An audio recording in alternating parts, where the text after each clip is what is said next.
Photos from Iraqi jail show dire conditions of young and female prisoners. Script taken from CNN by Tamara Kiblawi and Mohammed Tawfiq, especially for English learners.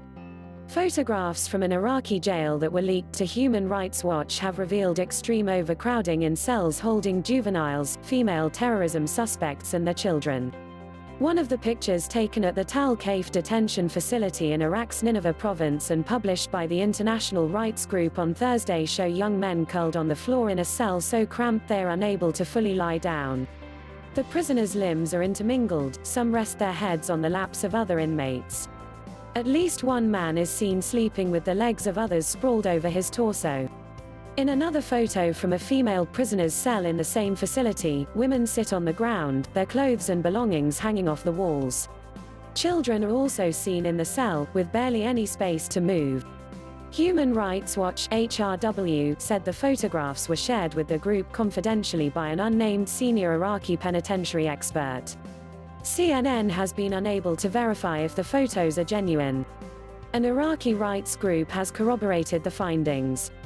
Unfortunately, it is true, Ali Akram al-Bayati, a member of the Independent High Commission for Human Rights of Iraq, told CNN. It is because of the large number of detainees and imprisoned persons, poor Iraqi infrastructure, corruption at the level of administration or staff in such places.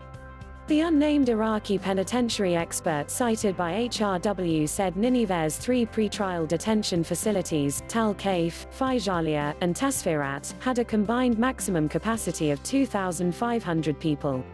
But one senior security official, who declined to be named because he is not authorized to give statements to the media, told CNN Thursday that two of these facilities alone currently housed at least 5,400 people.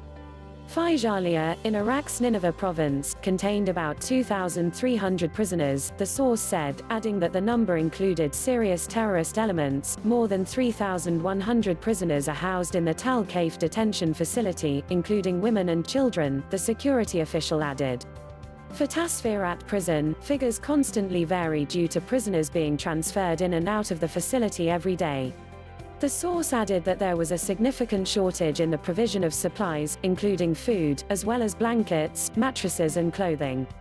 Mahmoud al-Jubairi, the head of the security committee in Nineveh province, told CNN these figures were fairly accurate, adding that the Ministry of Justice has been approached to increase investigators and judges in the province to speed up the judicial process more quickly. Iraq's prison populations have risen recently due to major battles in the province against ISIS, al-Jubairi added. HRW said the conditions were so degrading that they amount to ill treatment.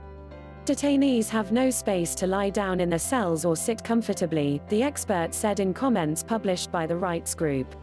These prisons are meant to be a place for rehabilitation, but if authorities house detainees in these kinds of conditions, I can only imagine what will happen to them after they are released, the source said. The authorities should ensure that prisoners are not held in inhuman conditions and that there is a legal basis for detentions, the organization said in Thursday's statement. The female and juvenile inmates in the photographs are terrorism suspects, according to HRW. Iraqi authorities did not immediately respond to CNN's request for comment. International rights groups have regularly documented abusive conditions in Iraqi jails.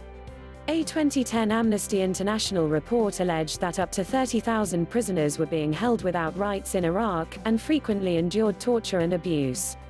Last year, HRW said at least 4 prisoners have died in detention in Nineveh province, apparently due to a lack of proper medical care and poor conditions. The dire prison conditions could serve to radicalize the detainees, it warned. CNN has reported in recent months about an apparent resurgence of ISIS in Iraq just over a year after Baghdad declared victory over the extremist group. Concerns around overcrowding don't solely affect the detainees, but also the community as a whole, said Lama Faki, acting Middle East director at Human Rights Watch. The authorities should ensure that the conditions in Iraq's prisons do not foster more grievances in the future. Reporting contributed by Hamdi Alkshali in Atlanta and Muafak Mohammed in Erbil. Thanks for watching.